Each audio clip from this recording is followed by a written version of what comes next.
The 14-year-old devil and his cold-blooded instincts. Welcome back.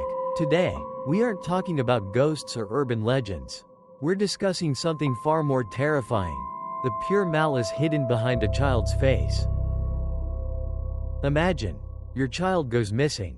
You tear the city apart, cry until your eyes run dry, and pray every night in their empty bedroom. Little do you know, the culprit is the helpful neighbor boy who holds your hand and comforts you every day. And even more horrifying, your little one is still there, right beneath your feet, separated only by a thin wooden plank. This is the true story of Maddie Clifton and the 7 Days of Terror in Florida.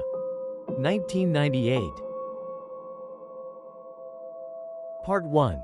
The Fatal Afternoon. November 3rd, 1998, in the quiet Lakewood neighborhood of Jacksonville, Florida. A peaceful atmosphere usually blankets the rows of houses. This was a place where crime felt non-existent. Neighbors were so close they never locked their doors, and children played freely on the lush green lawns until sunset. Among them was Maddie Clifton, an 8-year-old girl with an angelic face, golden hair, and eyes full of mischief. That afternoon, Maddie was playing alone in her yard. Her mother, Sheila, watched her through the window before heading into the kitchen to prep dinner. She took her eyes off her daughter for only 15 minutes, just 15 fatal minutes. When the clock struck dinner time, Sheila stepped outside with a smile, calling her daughter's name, but there was no answer. The air suddenly turned chillingly silent. Before her eyes, Maddie's small bicycle was still leaning against the porch. The ball she had been playing with was still rolling across the grass. Even her tiny shoes were sitting neatly on the doorstep. Everything was there, except Maddie.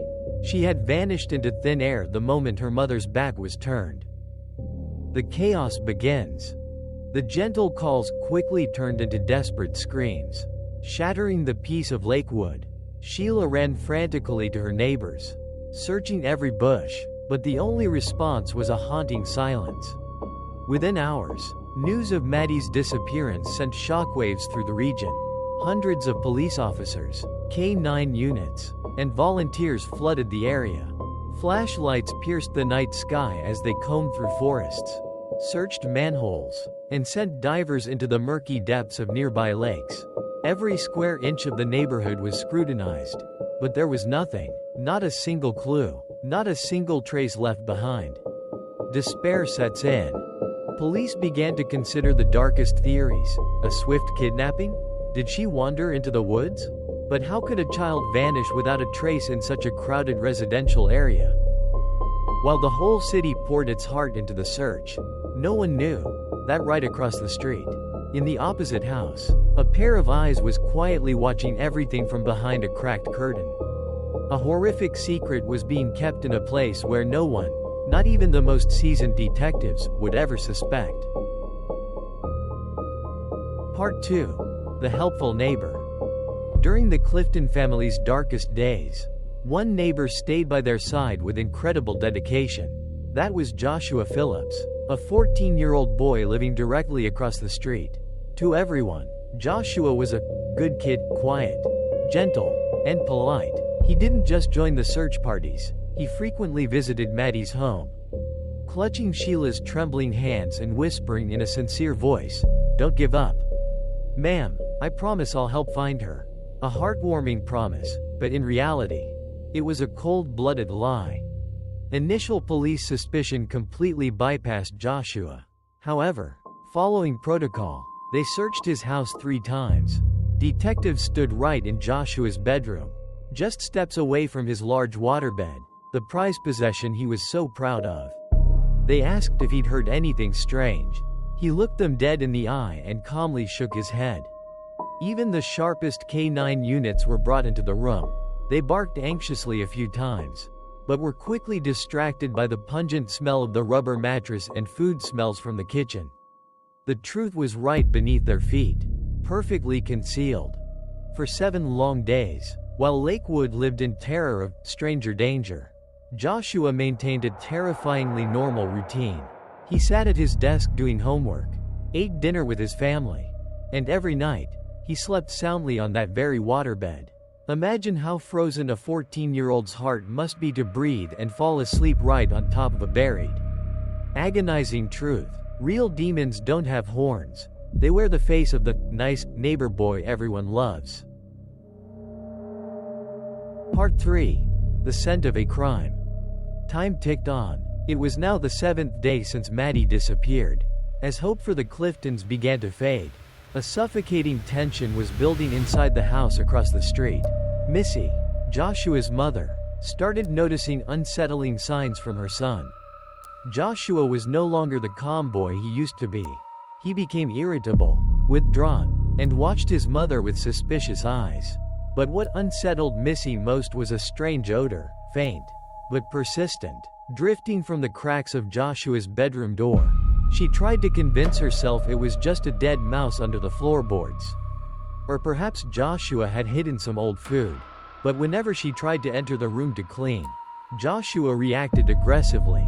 He would sit stubbornly on his waterbed, guarding it like a predator protecting its territory, his cold gaze driving her away. The fatal decision. The morning of November 10, 1998. A morning that brought the cold sting of truth. Joshua had left for school, leaving his bedroom locked. A mother's instinct and the sickening smell finally pushed Missy to act.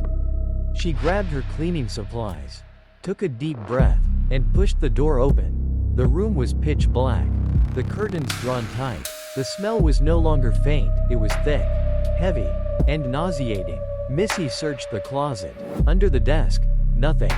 Finally, she knelt on the floor, pressing her face against the wood to peer into the narrow gap beneath the massive waterbed frame. And that was when her heart stopped.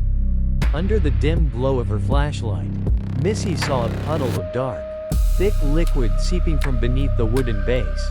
At first, she thought the waterbed was leaking, but when she touched it, the sticky texture and strange warmth made her skin crawl. She pulled her hand to her nose. The sharp, metallic scent of iron hit her. It wasn't water, it was blood. In a state of sheer panic, Missy ran to the kitchen and grabbed a small knife. She returned, her hands shaking so violently she could barely hold the handle. She began to pry open the wooden panels of the bed frame, whispering prayers that this was all just a terrible mistake. But as the last plank snapped away, a scene of pure horror was revealed, sending Missy collapsing to the floor, unable to even let out a scream. Lying among the narrow wooden slats, crushed under the immense weight of the waterbed, was the body of Maddie Clifton. The poor girl had been stuffed into the tiny space until she was unrecognizable. Maddie was still wearing the clothes from that fateful afternoon, her bright eyes now closed forever in the darkness beneath her killer's bed. For 7 days and nights, Maddie had been there, right under Joshua's back, right within everyone's reach. The truth was finally out, but it brought a pain that no one was prepared to carry. Part 4. The Cold Confession. Joshua was arrested at school. His confession sent shivers down the jury's spines. Joshua claimed that that afternoon, while playing, he accidentally hit Maddie in the eye with a baseball.